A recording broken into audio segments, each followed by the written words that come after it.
오늘 함께 묵상할 하나님의 말씀 누가복음 9장 57절부터입니다. 길 가실 때에 어떤 사람이 여짜오되 어디로 가시든지 나는 따르리이다. 누가복음 9장을 통하여서 우리는 하나님 나라에서 큰 자가 어떤 자인지 하는 것을 계속해서 살펴오고 있었습니다. 지난주에는 내 마음에 들지 않는다고 하여 내가 가진 권세를 활용해서 나보다 약자에게 저주를 퍼붓는 자가 과연 큰 자인가 하는 것을 살펴보았더랬습니다. 여러분, 7월 한 달 동안을 어떻게 지내고 계시나요? 덥고 또 습하고 짜증이 많이 나는 7월에 우리 서로 큰 자가 되어서 함께 생활하는 내 마음에 들지 않는 상대방에게 갑질을 하면서 슬픔을 들이지는 않았습니까? 우리 성도님들은 그렇게 하지 않았을 것이라 확신하며 하나님께 감사를 드립니다.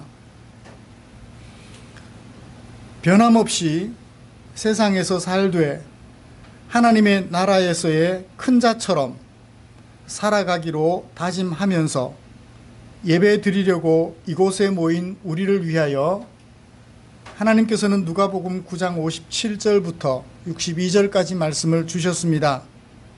저는 이 본문을 가지고 예수님을 따른다는 것이라는 제목으로 설교하려고 합니다. 예수님을 따른다는 것, 예수님을 믿는다는 것, 그것은 어떤 것인지 살펴보면서 은혜를 나누려고 합니다. 먼저 함께 읽은 본문의 개요를 좀 살펴보죠. 우리가 함께 읽은 본문은 예수님께서 길 가실 때에 세 사람을 만나서 나누신 대화를 기록하고 있습니다. 그 세 사람을 만나셔서 나누시는 대화에 계속해서 빠지지 않고 등장하는 단어가 있어요. 그게 뭐죠? 그게 뭐죠?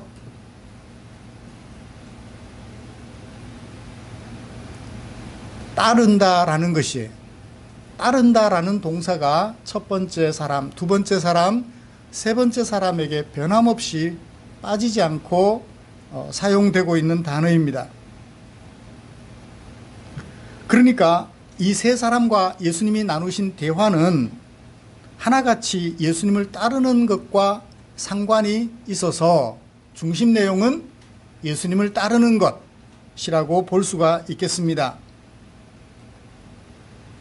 그런데 가만히 또 주의를 기울여 살펴보시면 예수께서 길 가실 때에 사람들이 예수님께 내가 예수님을 따르겠습니다 라고 말하는 것이 처음과 끝에 배치되어 있다는 거예요.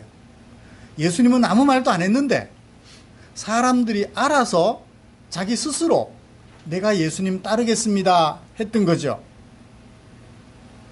57절에 보시면 어떤 사람이 여짜오되 어디로 가시든지 나는 모르겠지만 나는 따르리이다. 누구를? 당신을 따르겠습니다 라고 말을 했어요. 그리고 61절을 보십시오. 또 다른 사람이 이르되 주여 내가 주를 따르겠나이다마는 예수님이 따르라고 말한 적이 없어요. 그런데 말하기를 내가 주님을 따르겠습니다. 그렇지만 하고 얘기를 해요. 그러니까 첫 번째와 세 번째는 예수님이 아무 말씀을 안 하셨는데 자기들 스스로 예수님 따르겠습니다 라고 말을 하며 예수님과 나눈 대화가 기록되어 있고, 그 다음에 두 번째 사람은 예수님이 따르라고 말씀을 하셨어요. 59절을 보시면 또 다른 사람에게 나를 따르라. 누가? 예수님이 어떤 사람에게 말씀을 하셨어요. 그러자 그가, 예수님의 초청을 받은 그가 예수님과 나눈 대화가 두 번째 사람인 것을 보게 됩니다. 그러므로 첫 번째와 마지막 세 번째는 공통점, 연관성이 있을 거예요. 이걸 교차대구법이라 그러죠. 처음 사람과 끝 사람은 같은 맥락을 가지고 있고 가운데 사람만 다른 뉘앙스를 가지고 있다라는 것을 우리에게 보여주지요. 두 가지 종류로 나누어서 첫 번째, 세 번째 사람, 그 다음에 두 번째 사람 이렇게 나누어서 말씀을 설교하고자 합니다. 말씀 나눌 때 하나님의 크신 은혜가 우리 가운데 충만하시기를 간절히 소원합니다. 먼저 첫 번째 사람과 세 번째 사람을 살펴보도록 하지요. 사람들이 길 가시는 예수님을 만났습니다. 그들 중에 한 사람이 먼저 말했습니다. 어디로 가시든지, 당신이 어디로 가시든지 내가 당신을 따르겠습니다.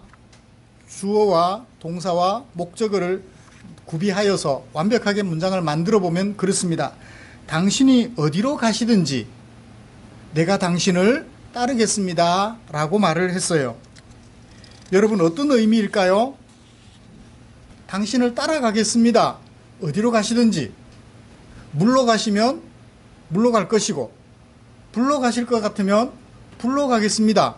그 말이 어디든지 따르겠습니다 라는 말이겠죠. 배를 타고 가면 배를 타고 갈 것이고, 비행기를 타고 가면 비행기를 타고 갈 것이고, 가시는 곳이 미국이면 아메리칸 드림을 꿈꾸며 따라갈 것이고, 가시는 곳이 저기 아주 미개한 나라, 그리고 가난한 나라면 그 나라로 내가 가겠습니다 라고 얘기를 하는 것이죠. 그런데 그렇게만 그 뜻을 이해하기가 좀 그래요. 그렇다면 당신이 어디로 가시든지 내가 당신을 따르겠습니다 라는 말을 이해하려면 어떻게 하면 좋을까요? 문장 속에서 이해하려면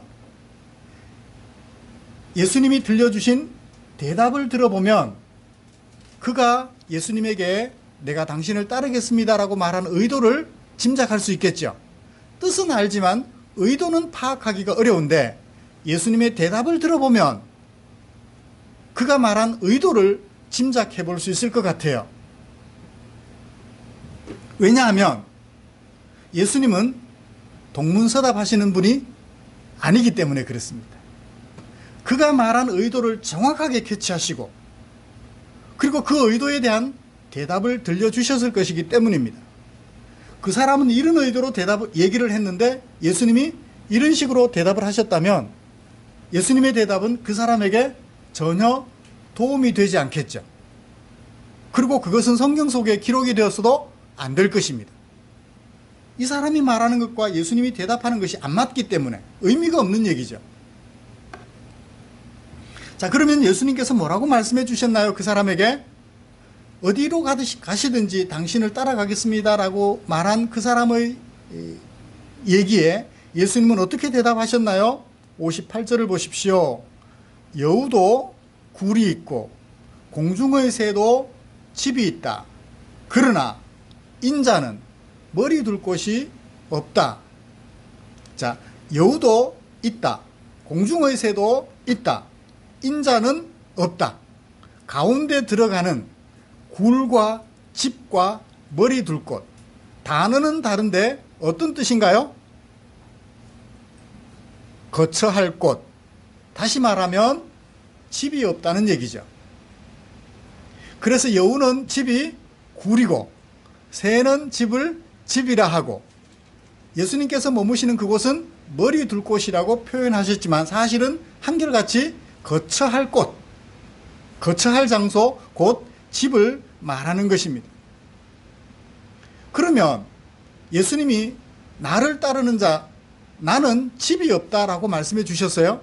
나를 따르겠다라는 그 사람에게, 예수님을 따르겠다는 그 사람에게 내가 집이 없다라고 얘기를 하셨어요. 그러면 그 사람이 예수님께 당신이 어디로 가시든지 내가 당신을 따르겠습니다 라고 말한 의도를 짐작해 볼 수 있겠죠. 무엇 때문에 그런 얘기를 했을 것 같아요? 이 사람이 현재 집이 있을까요, 없을까요? 예수님께 내가 당신을 따르겠습니다 라고 말한 사람이 집이 있을까요, 없을까요? 집이 없을 것 같아요. 그래서 예수님 따르면 뭐가 생길 것 같아요? 집이 생길 것 같아요. 그러니까 예수님께서 나를 따르면 집이 생길 것 같이 여기지만 내 자체가 지금 집이 없다. 그러므로 나를 따라봤자 집이 안 생길 거다. 짐작이 되시나요? 연결이 되시나요? 그 얘기예요. 예수님, 내가 당신이 어디로 가시든지 당신을 따라가겠습니다 라는 말 속에는 당신 따라가면 내가 지금 집이 없는데 집이 생길 것 같아요. 그래서 당신을 따라가겠습니다 라고 말한 거죠. 그러니까 예수님은 내가 지금 집이 없다, 나를 따라와봤자 집 안 생긴다, 그 얘기죠. 그 얘기를 하기 위해서 여우집도 얘기했고 새집도 얘기하고 당신의 집을 얘기하시는 거죠. 예수님의 대답은 예수님을 따르려고 한 그 사람이 무엇을 기대하면서 예수님을 따르려고 한 것이라는 뉘앙스를 던져주고 있습니다. 예수님을 따라가면 뭔가 얻을 것 같아. 그게 뭐예요? 집이었던 것 같아요. 집이 아니면 최소한 집 비슷한 것. 뭐가 있어요? 아파트. 아파트나 집이나.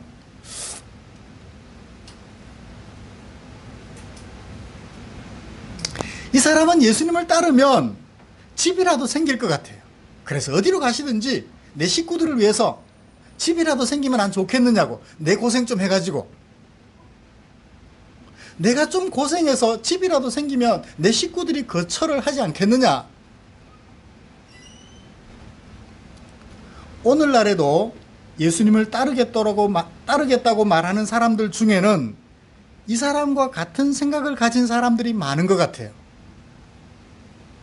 무엇인가 얻을 것이 있을 것 같아서 예수님을 따르겠다고 생각하는 거죠. 예수님을 따르면 건강을 얻을 것 같아서, 예수님을 따르면 지금 내 자식이 막 자라고 있는데 좋은 대학 가고 좋은 직장에 들어가고 좋은 남편, 좋은 아내 만나서 행복하게 살 수 있을 것 같아서, 그래서 40일 작전 기도도 하고 새벽마다 엎드려서 흔히 하는 말로 제단을 쌓는데요. 무언가를 얻기 위하여, 예수님을 따르면 무언가 얻을 것 같아서 1000번째 한 번에 드리고 말지 뭐 1000번씩이나 드려요.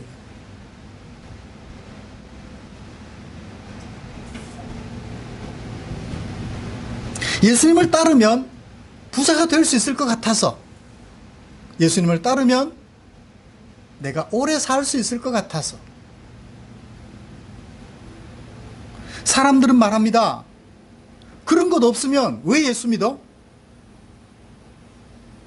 그런 거 없으면 왜 예수 믿느냐고. 그렇게 질문할 때는 별로 할 말이 없어요. 그러니까 예수님을 따른다는 것은 쉽지 않다는 것입니다. 세 번째 사람을 보죠. 세 번째 사람은 예수님께 대뜸 뭐라고 말합니까? 먼저 내 가족을 작별하게 허락해 주세요. 예수님에게 간곡하게 명령합니다. 아니, 누가 붙잡았나요? 근데 이 사람은 대뜸 말합니다. 먼저 내 가족을 작별하게 허락해 주세요. 예수님이 따르라는 말도 안 했어요. 자기가 알아서 그렇게 얘기를 하고 있는 것입니다.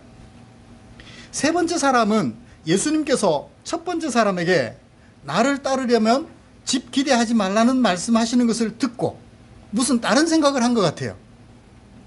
자, 예수님을 따르면 집이 생길 줄 알았는데, 예수님을 따르면 집이 생길 줄 알았는데 예수님을 따라봐도 집이 안 생긴다는 얘기를 들었어요.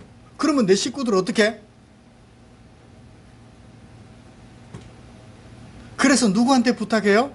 예수 믿는 가족들한테 부탁합니다. 예수를 믿지만 예수님을 안 따르는 가족들한테 부탁하려고.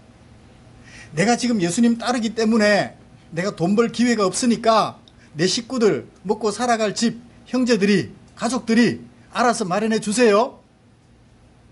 작별 인사하고 온다는 게 그 얘기 아닐까요? 굳이 작별하고 와야 될 이유가 없잖아요. 오늘날에도 이런 사람들이 있는 것 같아요. 예수님을 따라봐도 별 뾰족한 수가 안 생긴다 하니까 내가 해야 될 일을 누구에게 떠넘겨요? 가족들에게 떠넘기는 거예요. 내가 해야 될 책임을 가족들에게 넘기는 거죠. 내가 예수님 때문에 이런 일을 해야 되니까, 그래서 내가 이 일을 못하니까 가족들이 이 일 좀 해주세요. 오늘날에도 이런 사람들이 있어요. 대표적인 사람들이 목사님들인 것 같아요. 내가 목회를 하는데 돈 밝히면 되겠느냐고. 내가 예수님을 따르기 위해서 전력으로 선교사로 나가고 목사로 나가야 되니까 내 가족들 생계를 형제들이 좀 책임져 주라고.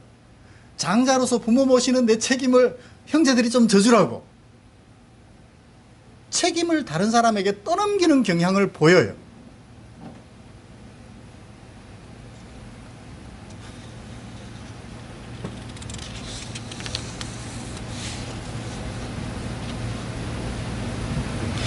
예수님을 따른 자신의 장례를 책임져 주지 않으신다는 말씀을 들었을 때 자신의 장례에 대하여 가족들이 책임져 주라는 것입니다. 첫 번째와 세 번째 사람을 통해서 저자가 독자인 우리 성도들에게 말씀해 주고자 하는 핵심적인 메시지는 뭘까요? 예수님을 따른다는 것은 결코 쉬운 일이 아니다라는 거예요. 예수님을 따름에 있어서 그 무엇도 기대하지 말라는 거예요. 예수님을 따르는 사람으로서 자신이 감당해야 될 책무를 한순간도 소홀히 해서는 안 된다는 얘기입니다. 자신들의 가족이 살 집을 장만해야 되고 자신의 가족들이 살아갈 생계를 책임져 줘야 한다는 거예요. 예수님을 따르면 그 모든 것들을 예수님이 책임져 줄 텐데 예수님이 책임 안 져준다 하니까 누구에게 책임을 전가해요? 가족들에게 책임을 전가해요. 내가 감당해야 될 책임을 예수님과 가족들에게 책임 전가하고 대신 나는 예수님 따르겠다는 거예요. 예수님 따르면 그냥 걸어만 다니면 되니까 쉬울 것 같아요. 그렇죠? 예수님만 따라가면 될 것 같아요. 그러면 내가 감당해야 될 책임은 예수님이 져주든지 아니면 가족들이 책임져 주십시오.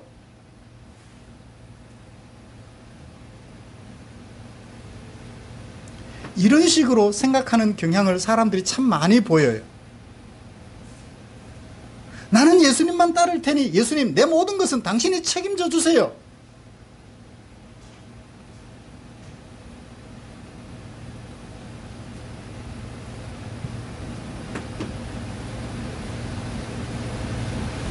여러분, 그런데 예수님은 안타깝게도 그 무엇도 책임져 주지 않으시며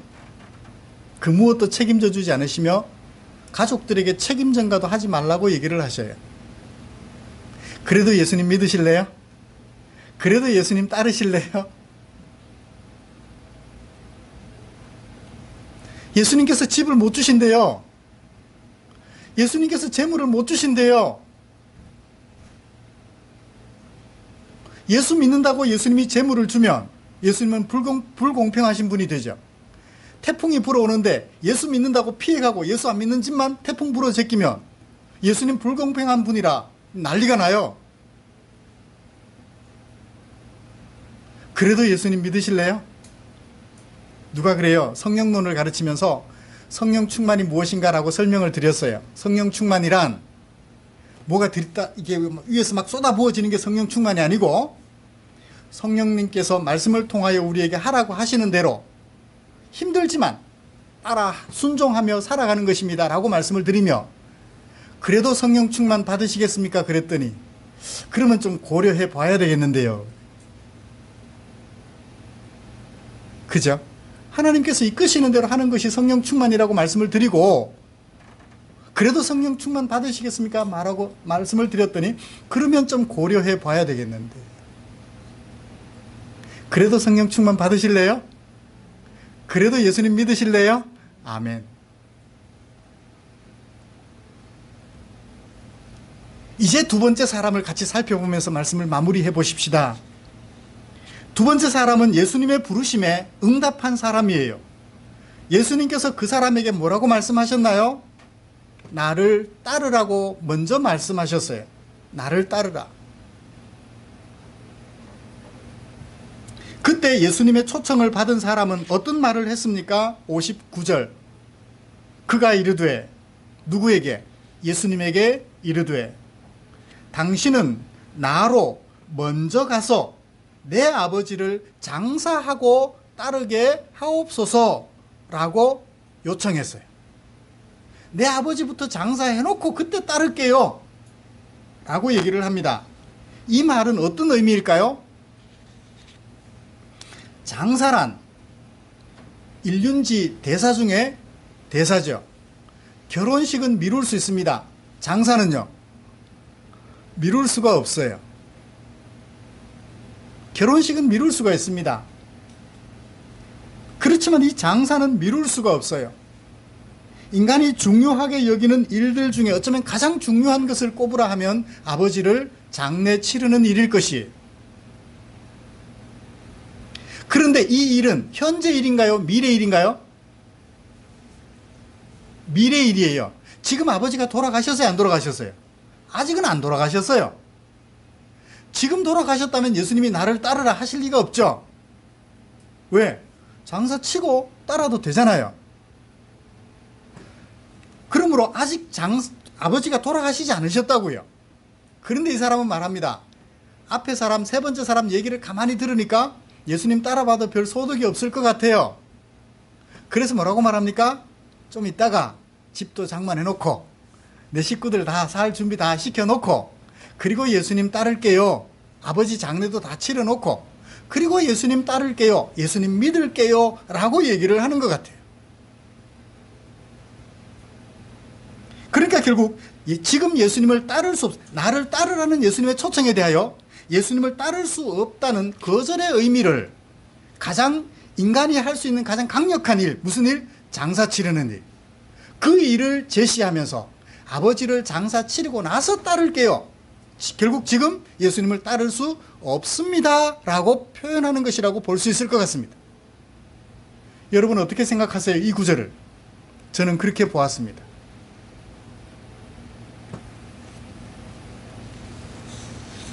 오늘날에도 이런 사람들이 있어요. 이런 것도 없다. 저런 것도 없다. 예수 믿어도 집도 안 생긴다. 예수 믿어도 건강도 뭐 달라질 것이 없다. 예수 믿어도 뭐 이런 것이 없다. 저런 것이 없다. 그런데 예수님을 왜 믿어야 해? 예수님을 왜 따라야 하지? 그래서 어떻게 합니까? 완곡하게 예수 믿기를 거절해요. 나는 좀 있다가 예수 믿을게. 나는 좀 있다가 죽기 전에 교회로 올게. 아버지 장사 치러놓고 급한 거 다 처리해놓고 천천히 올게.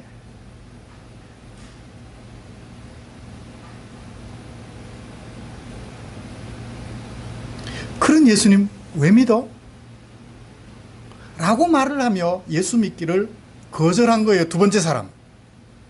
첫 번째 사람, 세 번째 사람 경우를 들어보고서는 두 번째 사람이 나는 그런 예수님 못 믿겠어요. 아버지 장사 치러놓고 그때 좀 생각해보고 따를게요 라고 얘기를 하는 거죠. 그때 예수님의 대답은 어떠합니까? 60절 예수께서 이르시되 죽은 자들로 자기의 죽은 자들을 장사하게 하고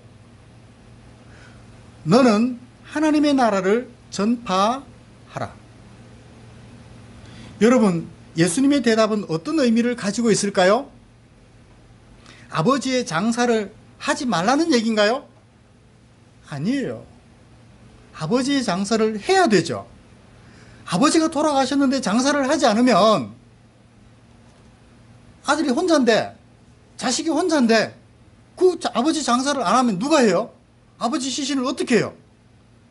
벌레들이 막 파먹고 썩어서 방에서 그렇게 지도록 내버려 둘까요? 그렇게 되도록 내버려 둘까요? 그건 후레 자식이죠. 자식이 아니에요. 예수님이 그런 일을 시키실 리가 만무하다는 얘기예요.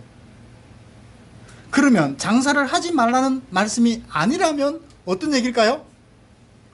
그때 장사해야 될 것 같으면 그때 장사하면 되고 지금은 지금 할 일을 하면 된다는 얘기죠.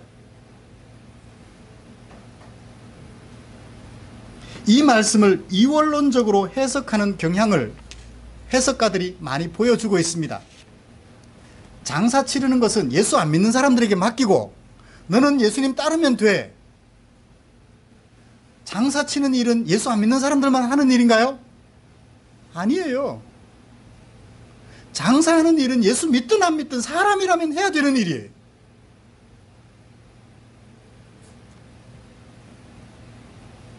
예수님을 따르려면 그런 것들은 다 포기해야 된다고. 예수님을 따르려면 돈 얻는 거, 돈 버는 거 다 포기해야 된다고. 예수 믿으면 돈 버는 일 포기하면 어떻게 먹고 살아요? 하나님이 먹여주시나요? 물론 또 얘기를 합니다. 참새를 봐라. 일하는 게 뭐가 있느냐? 근데 하나님 다 먹여주지 않느냐? 그러니까 밭에 곡식 농사 지어놨는데 도둑질 하잖아요, 참새가. 그래서 어떻게 합니까, 사람들이? 참새 쫓아요, 맨날. 저 도둑새를 쫓아내는 거죠. 비둘기, 벼가 쓰러지면 비둘기들이 그 위에 와서 앉습니다. 후여, 후여. 새를 쫓잖아요. 도둑으로 알고요. 도둑짓을 하잖아요.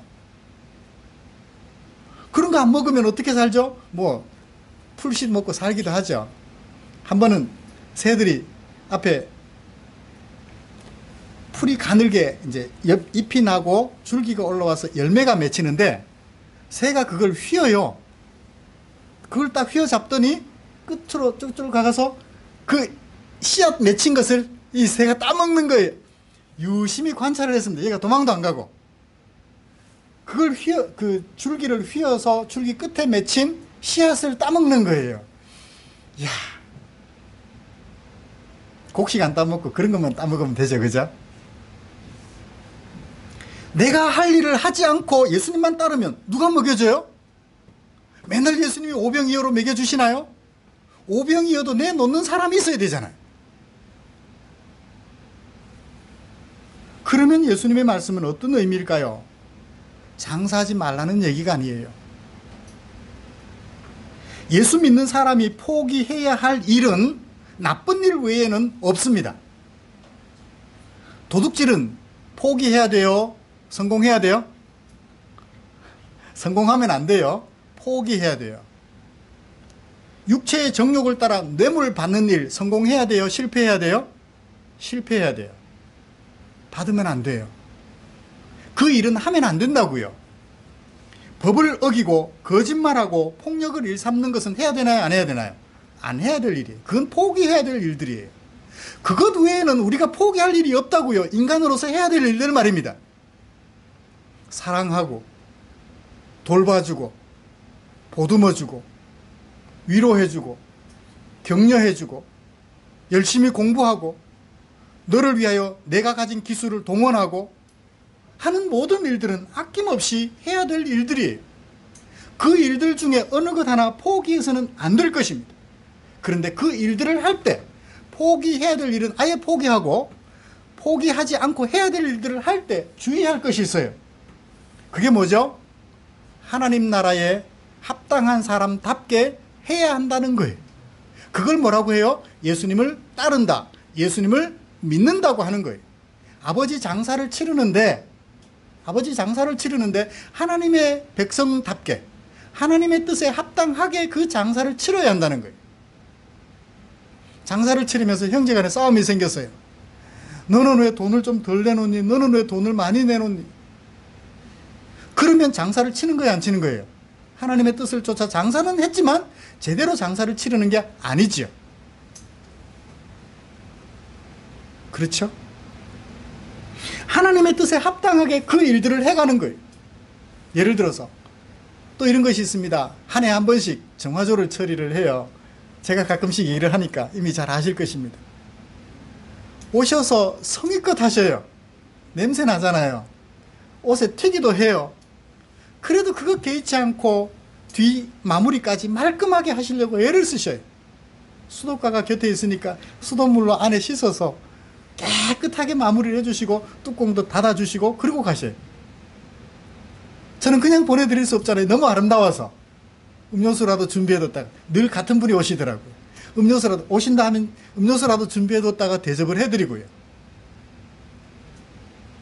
자기에게 맡겨진 일을 뒤에 뭔가를 바라고 하시는 것이 아니라 자신에게 맡겨진 일이 천직인 줄 알고 성의껏 최선을 다하는 그 모습이 하나님 뜻에 합당한 사람, 다시 말하면 예수님을 따르는 사람, 예수님을 믿는 사람이라는 거예요. 뭔가를 좀 줄 것 같으면 줄 것 같은 집에는 가서 정성을 다하고, 아무것도 안 줄 것 같은 집에는 대충 해놓고 뚜껑 알아서 닫으세요, 휑하니 가셔버리는 것이 아니라, 가버리는 것이 아니라 정성을 다하는 그 아름다운 모습, 그것이 뭐라고요? 예수님을 따르는 거라. 예수님을 믿는다, 예수님을 따른다는 것은 겨우 주일날 와서 예배 드린다, 이 정도가 아니에요. 내 생활 면면이 하나님의 뜻에 합당한 것을 고려하고, 그래서 합당한 삶을 살아서 다른 사람들에게 하나님의 사람이라는 것을 드러내 보여줄 수 있는 사람, 그것이 뭐라고요? 예수님을 따르는 것이라고, 예수님을 믿는 것이라고 성경은 말하고 있으며, 그런 사람을 어떤 사람이라고요? 62절 마지막에 하나님 나라에 합당한 사람이라고 얘기를 하고 있습니다. 말씀을 마치죠. 사랑하는 성도 여러분, 우리가 사는 날이 멀지 않습니다. 예수님을 믿는다는 것은 집 얻으려고, 예수님을 믿는다는 것은 많은 재물을 얻으려고가 아닙니다. 내가 이 일을 하면 많은 재물을 얻을 수도 있고, 내가 저 일을 하면 많은 재물을 못 얻을 수도 있어요. 그런데 나는 재물을 많이 얻는 이 일을 할 자질이 좀 부족해요. 재물을 적게 얻을 수밖에 없는 저 일은 내가 할 수 있어요. 그러면 어떻게 해요? 거짓말을 하고 위선을 내세워서 내가 할 수 없는 그 일을 해가지고 많은 돈을 벌겠다고 욕심부리면 거짓을 말하게 돼요. 내게 있는 능력을 최대한 발휘하여 적은 돈이지만 벌 수 있는 그 일을 누구의 뜻을 쫓아? 하나님의 뜻을 쫓아 정성을 다해서 감당하는 것이죠. 그러면 많은 돈을 못 벌 수도 있어요. 괜찮아요. 그게 뭐 하는 거예요? 예수님을 따르는 거예요. 그게 뭐 하는 거라고요? 예수님을 믿는 것이라고요. 그렇게 주님과 함께 남은 평생을 살아가는 거예요. 그러면 밤에 편안히 다리를 뻗고 잠을 주무실 수 있어요. 그렇게 주님과 함께 동행하는, 예수님을 따르는 아름다운 성도들이 되시기를 주님의 이름으로 축복합니다. 기도하겠습니다. 좋으신 하나님, 감사합니다. 오늘 우리에게 허락해 주신 이 귀한 말씀을 살펴보면서 하나님께서 우리에게 전해주고자 하셨던 그 마음을 우리의 마음속에 옮겨 담아 봅니다. 주여, 예수님을 따르면 집이 생길 것 같아서, 예수님을 따르면 여의치 못했던 건강이 좋아질 것 같아서 따르라고 하는 자들에게 그런 것을 기대하지 말라고 말씀하셨습니다. 그런 것이 있든 없든 예수님을 믿고 따르는 것이 하나님 나라에 합당한 자임을 우리에게 밝혀주셨습니다. 그런 것이 없다고 할 때 주님을 따르지 않겠습니다라고 완곡하게 거절하는 그에게 참 하나님 나라에 합당한 사람이 어떤 사람인지를 예수님께서는 우리에게 보여주셨습니다. 주여, 우리 남은 평생 사는 날이 그리 멀지 않습니다. 그 멀지 않는 사는 날 동안 하나님의 뜻을 쫓아 주님이 하라시는 대로 하면서 살아서 하나님 나라에 합당한 자로서 아름다운 모범을 세상 앞에 보여주는 귀한 당신의 종들 되게 하여 주시옵소서. 예수님의 이름으로 기도드리옵나이다. 아멘.